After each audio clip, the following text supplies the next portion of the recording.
Fridays for Future war gestern, jetzt dreht sich alles um Fridays for Hubraum. Eine Protestgruppe, die ihr Dasein in sozialen Netzwerken fristet und höchstens mit ihren PS-starken PKWs für Unmut bei Umweltaktivisten sorgt. Was diese Gruppe aber wirklich will, Margarita Bitjutski hat bei dem Gründer nachgefragt. Am 17. Oktober hat der Bundestag über ein allgemeines Tempolimit für Deutschland entschieden. Ginge es nach den Grünen, würde diese schon ab Januar bei 130 km/h liegen. Laut Fraktionschef Hofreiter würde das sowohl der Unfallstatistik zugutekommen, als auch dem Klima. Doch fast 80% der Abgeordneten stimmten dafür, den Antrag abzulehnen. Raserparadies Deutschland bleibt der Welt also erhalten. Ein Ergebnis, das auf höherer Ebene einen Trend verdeutlicht, der bereits seit Wochen im Umlauf ist. Autoliebe über Umweltliebe. Bestes Beispiel dafür ist die Bewegung Fridays for Hubraum. Ende September von Autotuner Grau als Antwort auf Fridays for Future ins Leben gerufen, explodierte die Facebook-Gruppe förmlich. Binnen weniger Tage zählte sie mehrere 100.000 Mitglieder und musste kurz darauf wegen immer radikalerer Kommentare gegenüber Greta Thunberg offline gehen.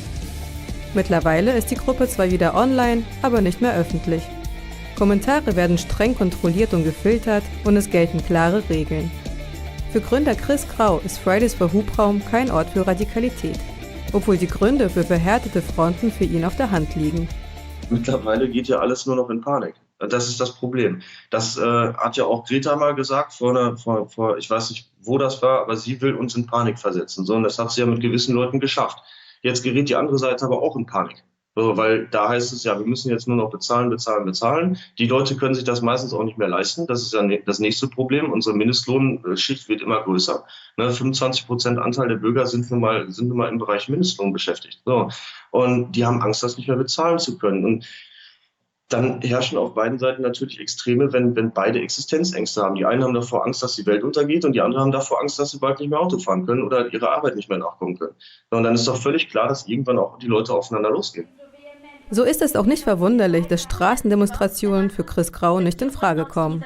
Ich finde, eine Demo ist Zeitverschwendung, da kann man lieber überlegen, wie man wirklich sachlich mit den Politikern mal diskutiert. Wir wollen eigentlich, wenn es denn möglich ist, im Bundestag mal mitdiskutieren und versuchen, das Ganze in eine vernünftige Richtung zu lenken, dass sich auch diese Aufspaltung der Gesellschaft mal langsam wieder löst. Weil im Prinzip können wir nur alle zusammen was erreichen und nicht, wenn wir uns gegenseitig tot diskutieren, wer jetzt schuld ist oder wie was existent geworden ist, weil das führt zu keinem Ergebnis. Und dabei handelt es sich nicht nur um leere Worte. Nach dem Neustart der Gruppe will Grau sie nun nutzen, um wirklich etwas zu bewirken. Und zwar ganz oben. Wir wollen auf jeden Fall bis nach Berlin vordringen. Das haben wir soweit auch schon geschafft. Die Kontakte kann ich jetzt leider noch nicht nennen, aber wir sind schon ziemlich weit nach vorne gekommen. Wir wollen auf jeden Fall in Sachen CO2-Bepreisung, Umweltzonen, Fahrverbote und jetzt auch ein gut Tempolimit wurde heute abgelehnt, aber das kommt ja immer wieder zur Diskussion. Da wollen wir eingreifen und sagen, das geht so nicht, weil das belastet nur den Endverbraucher.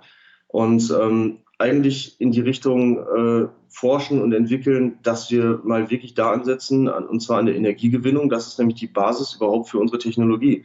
So, da müssen wir hin. Und um zum Beispiel alternative Kraftstoffe zu nutzen und andere Sachen, müssen wir erstmal eine vernünftige Energiegewinnung haben, bevor wir mit irgendwas anderem anfangen. Politisches Gewicht könnte der Bewegung die AfD verleihen, die Fridays for Hubraum öffentlich unterstützt. Doch davon will Grau nichts wissen. Die versuchen, jedes Thema, was irgendwie die Bürger beschäftigt, in irgendeiner Form zu instrumentalisieren. Wir Deutschen sind eine Autofahrernation. So, und dann ist klar, wenn es gegen das Auto geht, werden die Leute was dagegen haben. Und dann kann man das natürlich nutzen, um seine Partei zu stärken. Mich interessiert nicht die AfD, mich interessiert die CDU nicht, uns interessieren auch nicht die Grünen, sondern wir wollen mit rationalem Denken und Wissenschaft wieder uns dahin bringen, wo wir mal waren, dass wir technologisch wieder Spitzenreiter werden. Und durch diese ganzen Grundsatzdebatten geht das verloren. Technologie und Fortschritt über Ideologie und Parteien. Ein rationaler Ansatz fernab von Emotionen und Panikmache, der in einer Zeit der Extreme ziemlich überraschend ist. Und dank der Reichweite auch für Entspannung und frischen Wind in einer aufgeheizten Gesellschaft sorgen könnte.